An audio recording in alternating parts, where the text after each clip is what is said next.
head coaches that you've become friends with over the years? Would you call any of them? You know, and ask them what it's like? Not really. I don't know a lot of them, to be honest. I know Dusty.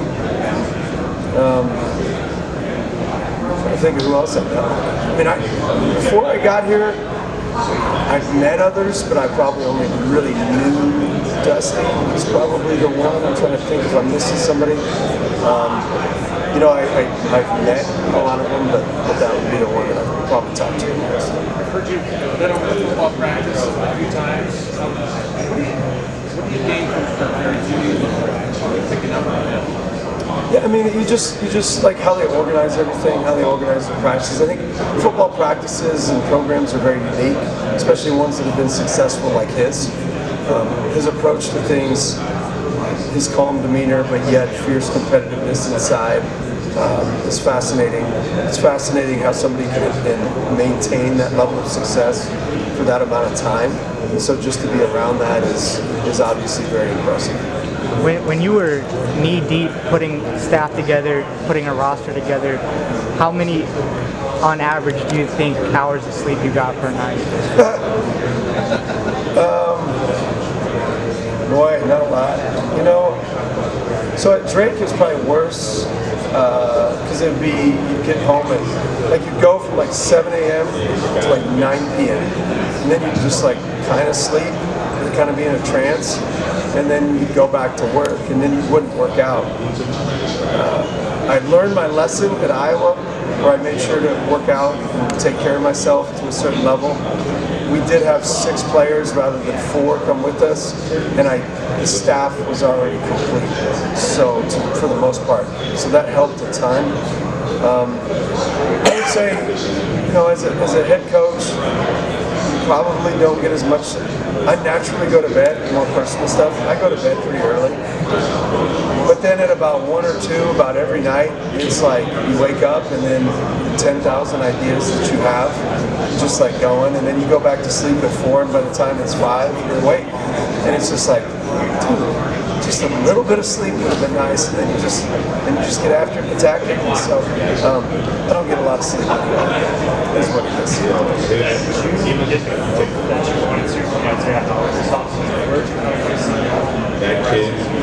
Yeah, I did. He's been fantastic. One of our most consistent effort guys, like everyday guy. He's been great, and he brings a level of fire. You know, I think everybody in the Big Ten that's good has that kind of 6'5", 6'6" athlete that can play multiple positions, and he's that. Offensively, he shot it really well. I think he's shooting 38% in practice, which is great for 3. Finishing well, getting rebounds. Yeah, he's going to be good. Are you getting more comfortable kind of being like a secondary ball handler or a guy that can initiate things? Yeah, absolutely. Because a lot of times it's good to play Bennett off the ball too. He's good on and off, and it just depends on what we need that game.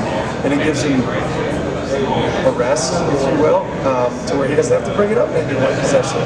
Because the 30 seconds that I give him a break for sometimes isn't enough. So we have to give him a break on the floor. So that's his break. But no, yeah, Isaiah's been, he's handled it much better. His reads on ball screens and different actions have been much better. And then obviously offensive rebounds and plays with that. Say he plays with his hair on fire, like he plays crazy, which I love.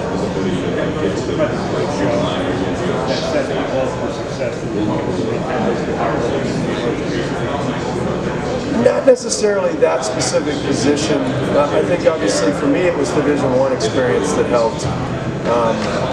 You know, I think they hired good coaches. You know, they hired, obviously Nico was a fantastic hire. They hired Darren, who was obviously great, did a great job with Drake, and then we were fortunate enough to win games. And so I think it's more, you know, they did a really good job of you know, Brian did a great job of hiring the right coaches. He had an eye for that, and he really trusted himself when he did hire coaches. And so then that sets itself up for the next level, which is high major basketball.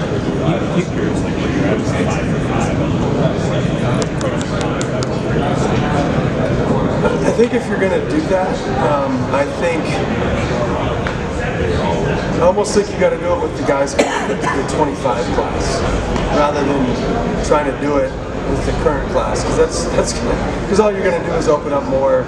People are going to sue people and more rule changes. I think it makes sense. You know, I think the way we redshirt people in basketball doesn't make a lot of sense. You get 2 scrimmages to figure out if you're going to redshirt somebody, and then they can't play again. It just doesn't make any sense. So if you have that 5-for-5 rule, then it's like, okay, no more. Like, I get this year back. I get this, you know, whatever. It's physical health, mental health. Coach told me this, and they, you know, whatever they go through, it's 5 years for 5, which would be great as long as you implement it the right way. I just don't think you can just go, it's 5 years anyway. Now the JUCO one is strange because they gave all JUCO a year, but then this next class, like Tavion Banks, doesn't get a year. Doesn't make a lot of sense to me. So maybe they'll change that. I don't know. It's out of my pay grade, I guess. You have a starting 5 in mind for the scrimmage? I don't. Do you? Yeah. You're the one that has to make that decision. Yeah. You guys can tell me, and I can tell you it makes sense. Maybe more on your experienced guys, the guys that play. Yeah, I would say of the however many years I've been a coach, 15, 16, something like that, I don't think the guys that started the scrimmage ever, the first scrimmage ever were the starters for that year. Like, there was a couple, but it's just, now my first couple years, yeah, it's like, yeah, we want to win these scrimmages, you know, we still want to compete, but I think the teams that have the most success allow their guys to solution find for themselves in scrimmages. They don't get as concerned with the result because the result takes care of itself, but there's a learning process that you need to make sure that you do.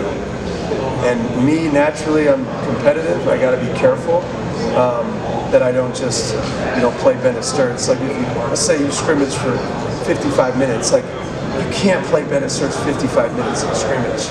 But if you're trying to win the 55 minutes, you're going to play Bennett Sturts 55 minutes, right? Or even 40 minutes. Let's say it's a 40-minute deal. Like, you don't need to do that.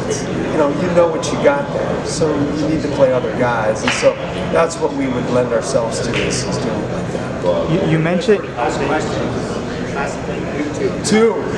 Going 2. Since you guys drove all this way. I think that's pretty healthy, so like team-wise right now, like in terms of injuries and stuff like that.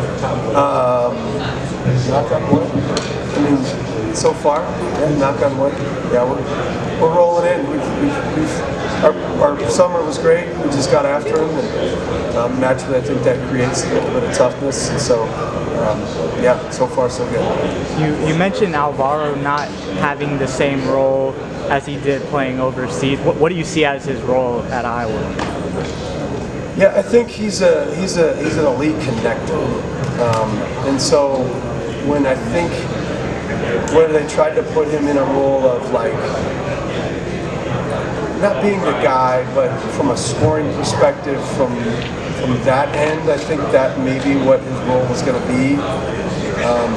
Not to say he can't be your leading scorer, because he can be. It's just when his focus is solely on that, he's not as good. When his focus is on connecting your group, because he's so high IQ and has such a good feel, all the other stuff comes with it.